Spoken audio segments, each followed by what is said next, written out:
And we're back here on the Deen Show, and our guest today, Kemal, my brother and your brother. How are you? El Mekki. Alhamdulillah. How's it going? Alhamdulillah. Wa alaikum salam wa rahmatullahi wa barakatuh. You're back in Chicago. Loving it here. You've been here before? The weather's great. Yeah. Been here many times before. Yeah. So we've had you on the show before. People can go to thedeenshow.com. You have your own section there, and they can view some of the past shows that we've covered. Now, you heard me introduce a topic about the Creator, about the confusion. God is not the author of confusion. He makes things simple. Human beings make it complicated. So we want to kind of try to unravel things and bring things back to their pure state. We don't want to offend nobody. Great. We just want to deliver the truth. We're going to kick it off with this Trinity. What happened here? Where did this come from? Excellent. First of all, Bismillah ar-Rahman ar-Rahim, Alhamdulillah, wa salatu wa salam ala Rasulillah. I want to first start by just relaying now a story of something that happened when I visited Thailand. Now, when I visited Thailand, I was about 7 or 8 years old. All right. So now I'm not trying to be funny. I'm not trying to be a wise guy when I tell you this story. So this is just basically the observations of an 8 or a 7-year-old. I can't even recall how old I was at the time. And I had my siblings, brothers and sisters with me. Every store you enter in Thailand, or home or shop, you find they have a small statue of with their god, and they put food in front of the statue. And then because it was summer, the food would dry up, so they would throw it away. They would put new fresh food. This might happen twice, 3 or 4 times a day, depending on what they put, how it dries up. And they do it again the next day, a number of times a day, and they keep doing it multiple times per day for many, many years. So some of them for 50, 60 years have been changing the food for the idol, for the god, for so long. Now, just the observation of a 7 or 8-year-old, we used to, me and with my brothers and sisters, we'd look at them and we'd laugh. We would say, don't they realize that he hasn't ever eaten? Don't they ask him when you take the dry food away, you know, you haven't taken a bite in the last 40 or 50 years. This is what we were saying back then. It's not because, now this is my point behind this story, it's not because the 7 or 8-year-old was smarter than the 60-year-old who is constantly changing the food for his entire life. It's simply that the 7 or 8-year-old was viewing the incident from outside of what we call the box. Because the person changing the food is inside the box. The box is a frame of mind, a thought process. You believe certain things about it, and because you look at it from within the box, you don't see what's wrong with it, you see? Now, let me take the viewers to something that they might have looked at from outside of a box. On the Discovery Channel, there's a clip where there's this man taking care of a temple where it has thousands and thousands of rats in India. And basically he believes, obviously, that these are reincarnated souls and so on and so forth. So he feeds them, and he sits on the floor, and you've probably seen the clip. These rats are all over his head, his shoulder, and then just thousands of rats. Now, because he is inside the box, he sees himself taking care of the souls of his reincarnated, you know, I don't know what you call them, brothers, sisters, what have you. But because we view it on the Discovery Channel outside of the box, to be honest, and I'm not trying to be funny, we just see a guy with a bunch of rats on his head. Let's be honest. Yeah. Because we're viewing the incident from outside of the box. Outside the box. There was one of the companions of the Prophet Muhammad sallallahu alaihi wasallam, may Allah send his peace and blessings and extol upon him.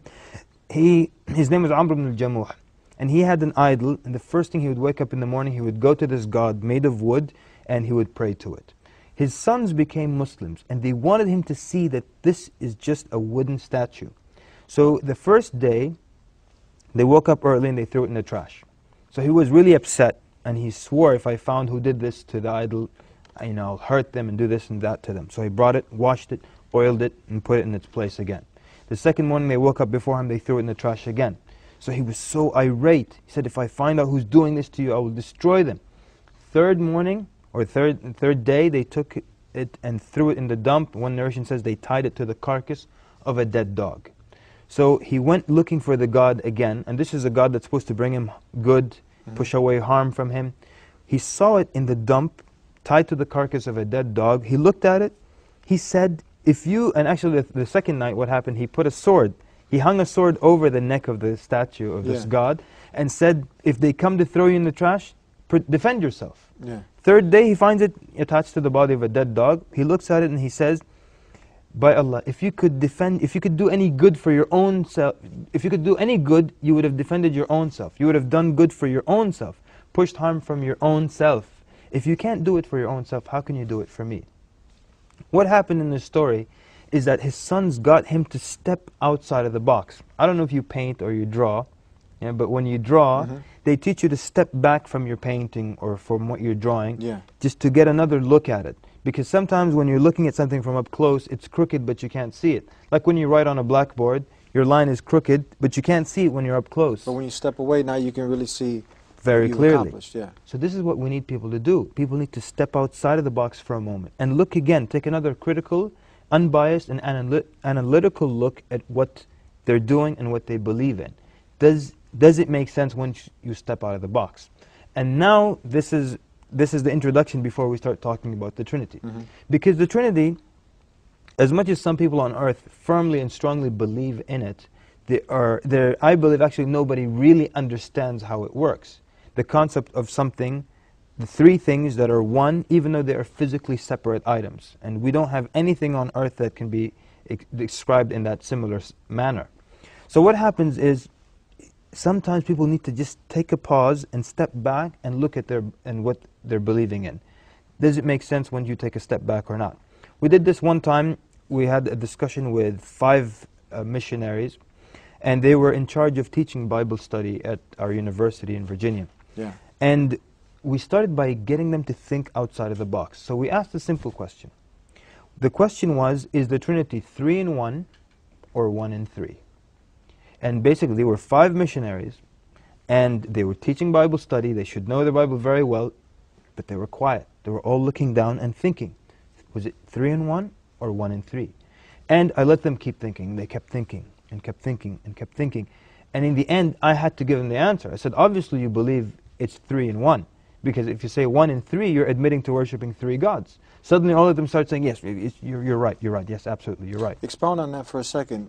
How did you clarify this? How do they worship 3 gods if they said 1 and 3? Because if they say we worship one God who is in 3 different places, they're admitting to 1, 2, 3 different gods. The easier thing is to say there are 3 godheads, but they're all one. And then they unite as one. Yeah, if you end with the word 1, you still have 1 God. But if you end with the word 3... Here you're ending in 3. Yeah. But why would... They know this. Most Christians know it's 3 in 1. Everyone knows this about Trinity. But they were thinking for so long because they never considered what 1 in 3 meant. They never thought of that. So that got them to step outside of the box. A second question we asked, again, got them to think about this in a way they never looked at it before. We asked them this, that there are 3 gods, God the Father. This is back when Jesus was on earth. So according to you, God the Son on earth, God the Spirit wherever the Spirit was. Then God the Son dies for 3 days. During those 3 days, how many gods were there? That would be Jesus, peace be upon him, the Son. So so when Jesus died for 3 days, the 3rd Godhead according to them, how many gods were there? So now you either have to say 2, because 3 minus 1 is 2, or you have to still insist on 1, which means 1 plus 1 plus 1 is 1, and 1 plus 1 is still 1. Yeah. Or you have to say 2. So this becomes a problem. So we asked them this question, and it was difficult for them to answer, because they never considered that. What does that mean? And then some started to say, well, he went up somewhere else, but then the gospel said that he had died for 3 days, that he will be resurrected on the 3rd day, and so on and so forth. So it caused a problem, and it got people to think outside of the box. How could this be that 1 plus 1 plus 1 is 1, and 1 plus 1 is still 1? And as one person tried to be a little crafty, he said, well, 1 times 1 times 1 equals 1. What do you say to this? Well, what we say to it is that when you're adding 3 different things, you don't multiply by 1. If I give you, 3 $100 bills, you're not going to say 1 times 1 times 1. That's $100 on the table. Because if that's the case, I want to do business with you, and I want to borrow a lot of money from you, and I'm going to give it back to you using your logic. See, we don't accept this kind of logic when it comes to things in this life, so why do we accept this kind of explanation when it applies to the Creator? You see? So then, I'll tell you another time, I sat down with someone, and he was a very honest man. I asked him very quickly, look, how does this Trinity thing work?